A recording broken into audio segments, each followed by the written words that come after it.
Hello guys, maths का रामबाण इलाज क्या है? क्योंकि एक महीना बचा है एसएससी जीडी के एग्जाम में, सभी लोग पैनिक हो रहे हैं। तो देखिए, हम बात कर लेते हैं इस वीडियो में कि मैथ्स का रिवीजन किस तरीके से करना है। बहुत सारे क्वेश्चन जो हैं आपके बनते नहीं हैं, बच्चों के डाउट आते हैं कि सिलेबस पूरा हो गया है बट क्वेश्चन नहीं बनते हैं। वीडियो में क्वेश्चन बन जाते हैं लेकिन टेस्ट में नहीं बनते हैं। और कुछ लोगों का तो सिलेबस ही अभी कवर नहीं हुआ है, तो वो लोग बहुत परेशान हैं कि सिलेबस को कवर कैसे करें। सारे टॉपिक्स जो हैं मैथ्स से रिलेटेड, जो भी आपके डाउट्स हैं, किस तरीके से स्पीड बढ़ानी है, किस तरीके से कैलकुलेशन, इस वीडियो में हम सारी बातें करने वाले हैं। लेकिन उससे पहले टेक्स्ट बुक की सेल का आज लास्ट डे है। सबसे बड़ी सेल है, साल की सबसे बड़ी सेल। इतना प्राइस ड्रॉप हुआ है, पूरे साल में कभी नहीं हुआ। जो 699 वाला है वो आपको 307 रुपये में मिल रहा है, ईयरली पास प्रो पूरे एक साल के लिए। इसमें आपके सारे ही टेस्ट अनलॉक हो जाते हैं, चाहे आप किसी भी एग्जाम की तैयारी कर रहे हैं, सारे ही टेस्ट अनलॉक हो जाते हैं। मॉक टेस्ट, फुल टेस्ट और मिनी मॉक, सारे ही प्रीवियस ईयर क्वेश्चंस हर एग्ज़ाम के। इसके अलावा एक चीज़ और अभी टेक्स्ट बुक ने स्टार्ट किया है, जो लाइफ टाइम पास प्रो था उस पर जो डिस्काउंट था वो नहीं आता था, तो लाइफ टाइम वाले पर क्या किया है इन्होंने, अब डिस्काउंट दे दिया है। 1499 वाला आपको 571 में मिल रहा है। लाइफ टाइम के लिए वो आपका पास प्रो फ्री हो जाएगा, मतलब अनलॉक हो जाएगा। और मेरा कूपन कोड आप अप्लाई अगर करेंगे YASHI12 याशी 12, सारे कैपिटल लेटर्स हैं, डिस्क्रिप्शन में आपको मिल जाएगा कूपन कोड। और कोई भी स्पेस नहीं है बीच में, तो ये अगर आप मेरा कूपन कोड लगाते हैं 12% का डिस्काउंट मिल जाएगा। बात करते हैं, देखिए अपने टॉपिक पर आते हैं जो कि है मैथ्स की। बहुत सारे स्टूडेंट्स को प्रॉब्लम आ रही है मैथ्स का रिवीजन कैसे करना है, क्योंकि एक महीना बचा हुआ है लास्ट का और सभी पैनिक हो जाते हैं। देखिए, सबसे पहले तो जिनका सिलेबस कंप्लीट हो चुका है उनको केवल करनी है प्रैक्टिस।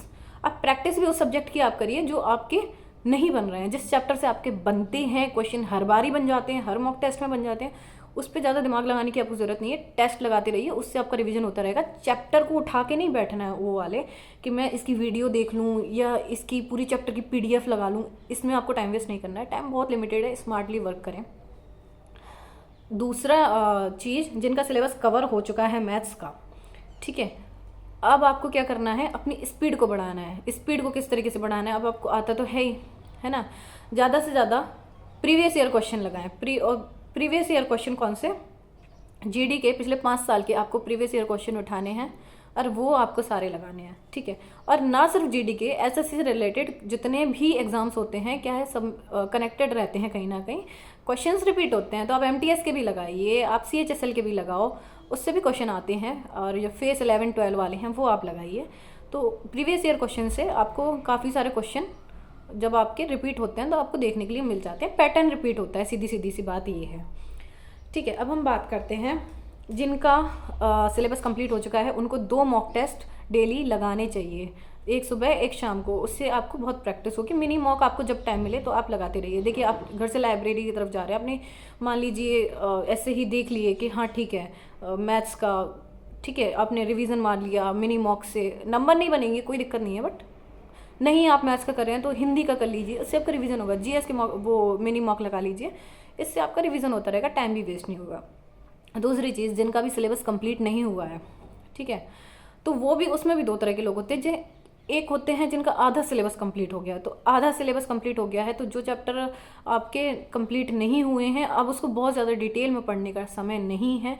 दीपक भाटी सर की 1 शॉर्ट क्लास आप सर्च करिए, दीपक भाटी सर 1 शॉर्ट क्लास, उसमें एक दिन में वो एक चैप्टर करा रहे हैं। उस एक चैप्टर में उस चैप्टर के जितने भी टाइप्स हैं वो सारे करवा रहे हैं, ठीक है। तो आपको क्या करना है, वो क्लास आपको लेनी है चैप्टर वाइज, और उसके शॉर्ट नोट्स आपको बनाते चलना है। उसके शॉर्ट नोट का आपको रिवीजन करते चलना है, जो भी चैप्टर के type number 1, type number 2, type number 3, type wise questions रहते हैं, और हर चैप्टर के उसमें आपको बना लेने हैं जो आपके नहीं हुए हैं। इसके बाद अब आपको प्रैक्टिस करनी है। प्रैक्टिस आप प्रीवियस ईयर क्वेश्चन से कर सकते हैं या मॉक टेस्ट से, कैसे भी कर सकते हैं, आप PDF से भी कर सकते हैं जो आपके चैप्टर नहीं बने हैं। तीसरे स्टूडेंट्स वो हैं जिनका सिलेबस कवर हो चुका है लेकिन अब उनको प्रैक्टिस में क्वेश्चन नहीं बनते हैं, तो उनके लिए यही है कि आप मॉक टेस्ट लगाते हैं जब, तो मॉक टेस्ट में जो चैप्टर आपके नहीं बन रहे हैं, है ना, जो चैप्टर आपके नहीं बन रहे हैं उन चैप्टरों को आपको पढ़ना है, ठीक है, और सिर्फ उन्हीं चैप्टरों को पढ़ना है। आपको अपनी कमियों को निकालना है अलग उन चैप्टरों से जो आपको आता है। आप एक अपनी कॉपी के पीछे कहीं भी लिख लो, जिस चैप्टर से क्वेश्चन आपके बार बार गलत होते हैं उन चैप्टरों को लिख लो, उन चैप्टरों के नाम लिख लो, फिर उन चैप्टरों को टारगेट करो कि ये चैप्टर्स हैं मेरे, इसको टारगेट करना है, मुझे इसको कवर करना है। एक एक करके करते जाओ और टिक करते जाओ, अब ये हो गया, अब ये हो गया। ये है स्मार्ट तरीका। इस तरीके से आप अपने मॉक टेस्ट को एनालिसिस कर पाएंगे। और जो जिनका बिल्कुल भी सिलेबस कवर नहीं हुआ है मैथ्स का, वो भी दीपक भाटी सर की वन शॉट क्लास लीजिए। उसमें आपको चैप्टर वाइज उन्होंने सारे टाइप करवा रखे हैं। इसके बाद आपको प्रैक्टिस करिए, जो भी मैथ्स की प्रैक्टिस है, क्योंकि अर्थमेटिक प्रैक्टिस से ही आता है। कोशिश करिए कि जितना क्वेश्चन को कम टाइम में आप सॉल्व कर पाएँ, अपना टाइम बचाइए। जैसे कोई है तरीका जो बहुत ज़्यादा समय लेता है और जो दूसरा तरीका है वो शॉर्ट में हो जाता है, 2 या 3 लाइन में आपका क्वेश्चन सॉल्व हो जाता है। तो आपको वो वाला शॉर्ट वाला तरीका अपनाना है, देखना है जितना शॉर्ट आप कर सकते हो। मैथ में एक और टिप है मेरी तरफ से कि जितना ज़्यादा से ज़्यादा कोशिश हो सके मैथ्स को माइंड में सॉल्व करने की कोशिश करो। पेन का जितना कम इस्तेमाल हो, क्योंकि जितना पेन का आप कम यूज़ करेंगे तो उतना आपका टाइम बचता है और आपकी जो मेंटल एबिलिटी है वो उसकी क्षमता थोड़ी सी और बढ़ जाती है। जब आप माइंड में सॉल्व करते हो तो आपका दिमाग और फास्ट कैलकुलेशन करने लग जाता है, तो स्पीड आपकी बढ़ जाती है। देखिए मैथ्स में क्या हो गया है, अब ना कैलकुलेशन थोड़ी सी डिफिकल्ट दे देते हैं और क्वेश्चन को सीधे ना पूछ के घुमा घुमा के पूछते हैं और लैंग्वेज थोड़ी सी लेंदी दे देते हैं। तो उसके लिए आपको टाइम कंज्यूम करना पड़ेगा। अपनी कैलकुलेशन पे काम करिए। कैलकुलेशन वाला जो भी आप वीडियोस देख सकते हैं यूट्यूब से, कैलकुलेशन फास्ट कैसे करें, कैलकुलेशन पे काम करिए। टेबल आप ज़्यादा से ज़्यादा याद करिए। आपको 25-30 तक जो है आपको टेबल आप याद कर लीजिए। स्क्वायर, क्यूब रूट्स, क्यूब, ये सब आप याद करिए। इससे आपके डायरेक्ट क्वेश्चन भी बन जाते हैं, आप डायरेक्ट भी दे पाएंगे आंसर। कई बार नहीं तो लोग सॉल्व ही करते रह जाते हैं, जिनको क्यूब वगैरह याद होते हैं वो डायरेक्ट सॉल्व कर देते हैं। प्रैक्टिस सेट आप लगाइए। अगर आपका सिलेबस कवर हो चुका है तो जी दीपक भाटी सर के प्रैक्टिस सेट चल रहे हैं और राहुल तेवतिया सर के, आप जो बेटर लगे आपको आप प्रैक्टिस सेट आप लगाइए, या फिर यूट्यूब से कहीं से भी जहाँ से जिस टीचर के आपको अच्छे लगते हैं आप वहाँ से प्रैक्टिस सेट लगाइए। और मॉक टेस्ट जब आप लगाएंगे तो हर चैप्टर से कहीं एक आध क्वेश्चन आता है, तो आपका मैथ का तो रिवीजन उससे होता रहेगा। लेकिन अगर आपसे नहीं बन रहे हैं क्वेश्चन, उन पर्टिकुलर चैप्टर्स को उठा के एक बार पढ़ लो, यूट्यूब पे उसकी वन शॉट क्लास देख लो। वन शॉट क्लास में सर ने पूरा समझाया हुआ है। तो ये हो गया आपका मैथ्स का तरीका। आप मेरा व्हाट्सअप नंबर नोट कर लीजिए अगर आपको कोई भी डाउट आ रहा है, 9302926647। ये मेरा व्हाट्सअप ग्रुप, आप मेरा मैसेज करेंगे ना तो ग्रुप का लिंक आपको मिल जाएगा।